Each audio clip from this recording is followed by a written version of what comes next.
Hello everyone, how are you. So मेरे सामने तबला है जिस पे मैं तीन ताल, सबने सुना होगा, तीन ताल तबले पे प्ले की जाती है, यानी 16 बीट 16 बीट। आज मैं इस पे आपको 15 मात्रा प्ले करके दिखाऊंगा, यानी पंचम सवारी जिस ताल का नाम है।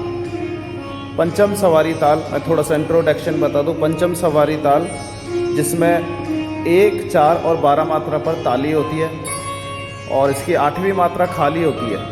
इसमें 4 विभाग होते हैं, एक विभाग में 3 मात्रा और बाकियों में 4-4 मात्रा होती है। सो आइए देखते हैं इसको कैसे प्ले करते हैं। 15 मात्रा पंचम सवारी।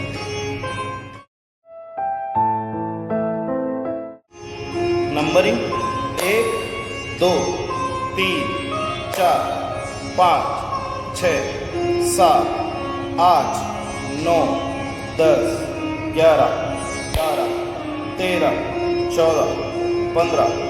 दिन ना दिन दिन कर, दिन दिन ना दिन दिन ना ती कृतिन ना तेरे किट तो ना करता धी धी ना धी धी डबल। दिन ना दिन दिन कर, दिन दिन ना दिन दिन ना दी कृतिन ना तेरे किट तो ना करता धी धी ना दिन ना दिन दिन कर, दिन दिन ना दी कृतिन ना तेरे किट तो ना करता धी धी ना दिन ना दिन कर, दिन दिन ना दी कृतिन ना ना करता धी धी ना दिन ना दिन कर, दिन दिन ना दी कृतिन ना तेरे किट तो ना करता धी धी ना दिन कर, दिन दिन ना दी कृतिन ना तेरे किट तो ना करता धी धी ना दिन।